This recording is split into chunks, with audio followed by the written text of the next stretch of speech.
எல்லாருக்கும் happy new year. எல்லாருக்கும் happy new year. And Hari, நீ கூட ஹாப்பி நியூ இயர். இந்த வருஷம் நம்ம ரொம்ப நல்லா இருக்கணும். இதுக்கப்புறம் நம்ம சண்டை போடக்கூடாது. உங்க கூட நான் சண்டை போட மாட்டேன், திட்ட மாட்டேன், எதுவும் எதிர்த்து பேச மாட்டேன், ஆர்கியூ பண்ண மாட்டேன், கோவமே பட மாட்டேன். இதுதான் என்னோட நியூ இயர் ரெசல்யூஷன் பேபி. நான் உங்களை கோவமே படக்கூடாது டிசைட் பண்ணிட்டேன் பேபி. நிஜமாவடி? நிஜமாதான். கோவமே வராது உனக்கு? வராது. சண்டை போட மாட்டேன் இனிமேல? போட மாட்டாத, எல்லா முடியும் சொல்லிட்டேனே. சீரியஸா சொல்றியா? ஆமா, சீரியஸா தான். இந்த ஷார்ட் டெம்பரே லபலபன் கத்துவே? இல்ல, கத்த மாட்டேன். நான் அங்க போகாத இங்க போகாதன்னு சொல்லி ரெஸ்ட்ரிக்ட் பண்ணுவே? சொல்ல மாட்டேன். நீ அப்பப்போ டென்ஷன் ஆவடி? ஆக மாட்டேன். கண்டிப்பா? అదే ఆ మాట சொல்ற சும்மா மாதிரி கேட்க అవ్వట్లేదు, టెన్షన్ అవ్వట్లేదు, నా టెన్షన్ అవ్వమాటే అర్థమైందా? ఇలా కూడా சொல்லிட்டேன். நான் டென்ஷன் ஆகல, டென்ஷன் ஆகணும். ఇంకోసారి అడిగాను పళ్ళు గుద్దుతాను నీ అబ్బా.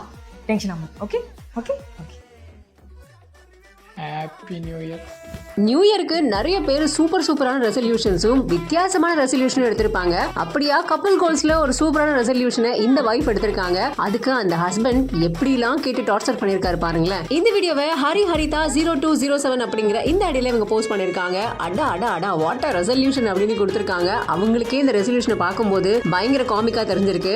எல்லாருக்கும் வணக்கம்னு சொல்லிட்டு இந்த நியூ இயருக்கு நான் ஒரு சூப்பரான ரெசல்யூஷன் எடுத்திருக்கேன் அப்படிங்கிற மாதிரி ஹஸ்பண்ட சொல்லிட்டு இருக்காங்க. முக்கியமா எல்லார் வீட்லயும் நடக்கக்கூடிய ஒரு சாதாரணமான பிரச்சனை தாங்க. ஹஸ்பண்ட் வெளியில போக கூடாது, எங்கேயாவது போனா திட்டுறது, வீட்டுக்கு வந்தா டென்ஷன் ஆகுறது, இல்லனா கோவப்படுறது, இல்லனா எக்கச்சக்கமா பேசுறது அப்படிங்கிற மாதிரி வைஃப்ஸ் எல்லாருமே பயங்கர டென்ஷன் ஆவாங்க. சோ அந்த மாதிரிலாம் நான் இனிமே டென்ஷன் ஆக மாட்டேன், இந்த வருஷத்துல நான் கோவத்தை விட்டுற போறேன் அப்படின்னுட்டு பயங்கரமான சூப்பரான ரெசல்யூஷன் எடுக்கிறாங்க. ஆனா அவங்களை எப்படிலாம் கோவப்படுத்தலாம் நினைச்சுக்கிட்டு இவர் சில கொஸ்டின்ஸை கேட்டு கடைசியில அவங்களை டென்ஷன் ஆக வச்சுட்டாரு பாருங்க. அங்கதாங்க நிக்கிறாரு அவரு. அட் லாஸ்ட் கோவப்பட்டு முடிச்சதுக்கு அப்புறமா நான் கோவப்பட மாட்டேன்னு சொல்லிட்டு தெலுங்குல நல்லா திட்டிட்டு அங்க இருந்து கிளம்பிட்டாங்க. அவரும் ஹாப்பி நியூ இயர்னு சொல்லிட்டு வேற வழி இல்ல சாமி, இந்த வருஷமும் இப்படிதானா அப்படிங்கிற மாதிரி போயிட்டாரு. சோ இந்த வீடியோ இப்ப இணையத்துல வைரலா பகிரப்பட்டு வந்துகிட்டு இருக்கு. இந்த மாதிரியான வித்தியாசமான ரெசல்யூஷனை உங்க வீட்டுல எடுத்திருக்காங்களா அப்படிங்கறத கமெண்ட்ஸ்ல சொல்லுங்க. மேலும் பல வீடியோஸ்க்கு பிஹைண்ட் ஃபாலோ பண்ணிக்கோங்க.